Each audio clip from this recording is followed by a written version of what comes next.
This story is for those who live in darkness, yet become light for others, who see a homeless child's tears and feel them as their own, who sacrifice their own dreams to give a stranger the feeling of home, who are willing to lose everything just to hold on to humanity. This is a story of dreams, not tied to any place, but held close to the heart, and for those who search for pieces of their childhood in someone else's eyes, who never asked for help themselves, but never hesitated to help another. Today's story is one of those soul-touching journeys. It was a cold, rainy Thursday evening in Manhattan. The city lights shimmered on the wet pavement, and people rushed past one another, umbrellas up, headphones in, hearts closed. But for 21-year-old Ethan Caldwell, life had always been about noticing what others ignored.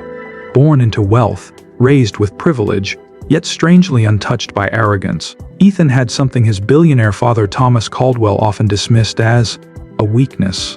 That weakness was empathy. Ethan had just exited the subway near Lexington Avenue when he saw her, curled up on the steps of a closed bookstore, shivering under a soaked hoodie. Her face was thin, her fingers wrapped around a torn piece of cardboard that read, "Please, just food." People passed by, some glanced, but no one stopped. Something in her eyes made Ethan pause. Not just sadness, it was recognition, a familiarity he couldn't place. He knelt beside her. "Are you okay?" The girl flinched but didn't run. She just whispered, "I'm fine," her voice barely audible over the rain. "What's your name?" She hesitated. "Lily." Ethan noticed she was no more than 11. "Lily, where are your parents?" "I don't have any," she replied, looking down. "They're gone." Ethan was silent for a moment. Then he took off his jacket and wrapped it around her shoulders. "Come with me, you can't sleep here." Without much resistance, she followed him. Ethan didn't take her to a shelter. He took her home. To his home, a lavish brownstone his father owned in Upper East Side, where marble floors and chandeliers outnumbered the warmth of genuine love. The moment they entered, Thomas Caldwell looked up from his whiskey glass. "What the hell is this?" "She's a kid, Dad. She was on the street. I brought her here to help." "You brought a stranger, a homeless stranger, into our house." Thomas's voice echoed off the walls. "She's not dangerous. She's hungry. She's alone. I don't care if she's the Virgin Mary." Thomas said coldly, "You're putting the family name at risk, and don't forget the press already stalks us. If this leaks, then let it leak."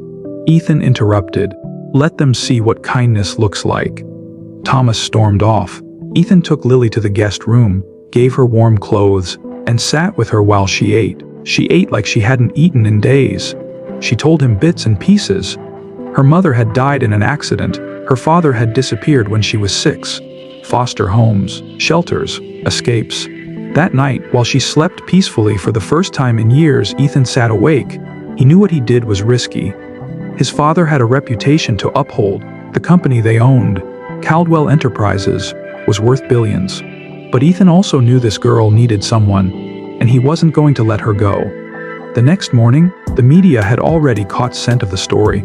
A billionaire's son sheltering a homeless girl. The headlines wrote themselves. Thomas was livid. "You're jeopardizing everything. Our image. Our investors." "I don't care about the image. I care about her." Thomas threatened to cut Ethan off. No more inheritance, no more credit cards, no stake in the company. Ethan didn't blink, "Then cut me off." By that evening, Ethan was packing a small bag. He didn't want the money. He just wanted to make sure Lily had a chance to live, not survive. Live. But as he stepped outside, planning to rent a small apartment with what little cash he had, Lily hugged him tightly. "No one's ever picked me before, not even in school." He knelt down, holding her trembling hands. "You matter, Lily, and I'll keep reminding you until you believe it." As the storm outside calmed, Thomas Caldwell watched from the window. Something in Lily's face struck him. Something that made his throat tighten. Her eyes, her cheekbones, that name, Lily. That night, he opened an old drawer in his study. Took out a faded picture of a woman from decades ago. A woman he once loved and left. Thomas didn't sleep that night. He kept staring at the photograph. It was her. The resemblance was undeniable. The girl Ethan had brought home wasn't just a random homeless child, she was family.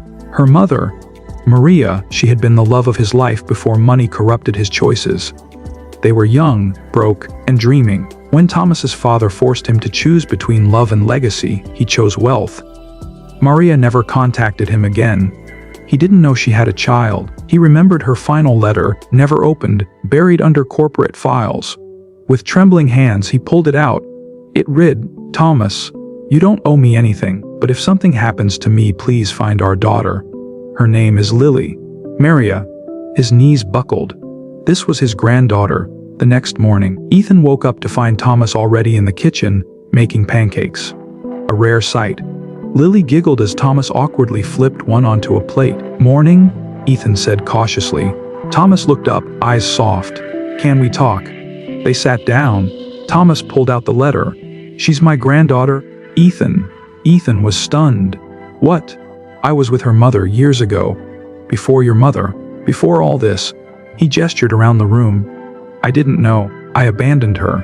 I can't undo the past. But I can't lose her again." Lily looked between them, confused. "What's going on?" Thomas knelt beside her. "Sweetheart, I think I'm your grandfather." Lily blinked, unsure whether to smile or cry. "You knew my mom?" He nodded, his voice breaking. "I loved her very much, and I'm so sorry I wasn't there." Lily didn't speak. She just hugged him, and for the first time in years, Thomas Caldwell wept. Not for image, not for legacy, but for lost time. From that day, everything changed. Thomas launched a new charity, the Lily Foundation for Homeless Youth. Ethan became the face of it. Lily started school, therapy, and began to smile like a child again. 1 year later, during the company's annual conference, Ethan gave a speech. "Sometimes the biggest returns don't come from investments, but from risks of the heart. I took one risk. I saved one girl, and in return, she saved our entire family." The crowd gave a standing ovation. Thomas, sitting beside Lily, wiped his tears. A girl whom the world had abandoned had now become the soul of an entire empire. Sometimes, one small act of courage can change everything. You too can be a light in someone's life. All it takes is one step, one intention, and a decision filled with compassion. If this story touched your heart, don't forget to subscribe to the channel. Every story brings a new ray of hope. Hit the bell icon so you never miss an inspiring tale.